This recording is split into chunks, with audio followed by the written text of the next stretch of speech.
Joe Biden will be remembered as an incompetent old fool and the man who oversaw and supported the genocide of Palestinians. Our adversaries are weaker than were when we came into this job 4 years ago. Just consider Russia.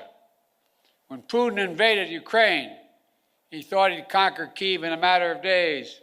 But the truth is, since that war began, I'm the only one that stood in the center of Kyiv, not him.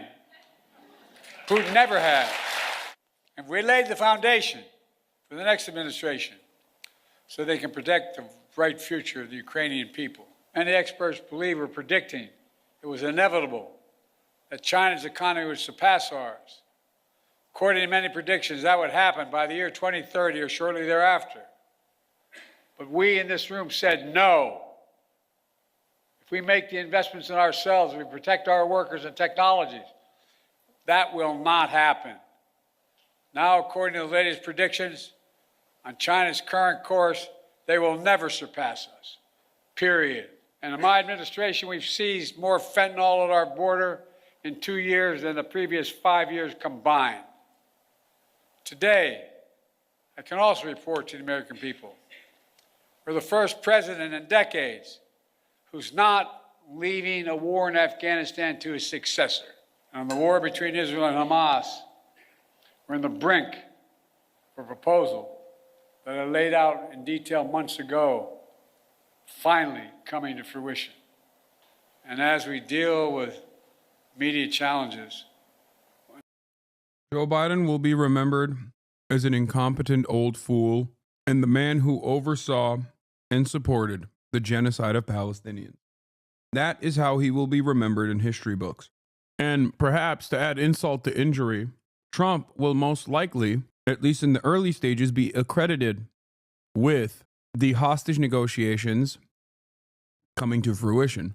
Part of that is because, and I said this literally a year ago and repeated over and over again, since day one, Joe Biden had the opportunity to stop what Israel was doing. On October 10, he could have done so if he wished to do so, but he did not. This is not simple incompetence. This is not Israel dog-walking Biden. This is the grand design that the American State Department had for the region coming to fruition. He could have stopped it at any point and chose not to do so. And the only way to try and stop the further bloodshed was, could he? Question mark. Yes, he could. People who personally believe that Israel controls the American government is a Zionist occupied government or whatever, silly Nazi things that people say, fail to comprehend that Israel would not exist without unlimited American support. This is precisely the reason why numerous presidents have stopped Israel from engaging in further bloodshed. Joe Biden himself stopped Israel from engaging in further bloodshed in 2021. All it took was a phone call. Israel is an American state in the way that it functions. Okay? It's seen as a foreign ally so that there is a level of a removal of responsibility in the hands of U.S. empire to a certain degree, but ultimately, when America says jump, Israel says how high. Now, you pre-watch the current events, you can't be right this often. Yeah. If I'm a stupid person and I can see it from the outside, I'm pretty sure these guys can see it as well.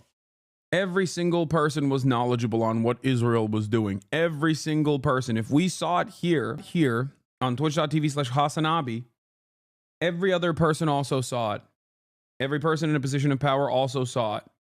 For some people who were like, Israel's a sovereign nation, the U.S. can't make them do whatever they want. Look at this. Look how easy it is. While Prime Minister Long pushed for a temporary ceasefire that amounted to the first phase of the three-stage proposal Israel submitted in May, the deal being finalized is increasingly closer to the original offer, clauses connecting first phase with two others, making it harder for Israel to resume fighting.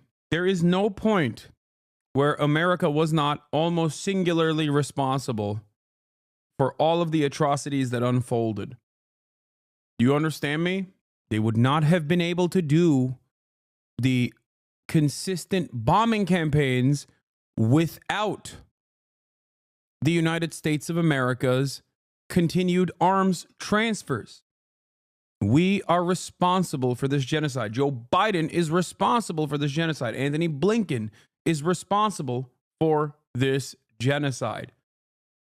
They did it even though the overwhelming majority of the public wanted it to end. They continued doing it even though there was an election that was coming up where this would be a major issue for the party in charge, and they still continued doing it. They tried to lie to the public through mainstream media over and over again.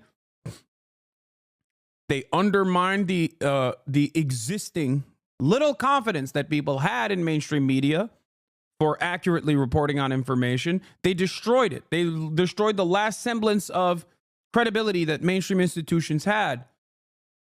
And then as people recognized right from wrong because they went on social media, places like TikTok, where they saw the reality with their own two eyes, they decided to ban TikTok, which I'm going to be talking about with my guest that literally just now showed up at my house, at my doorstep, Christian Divine, in a little bit.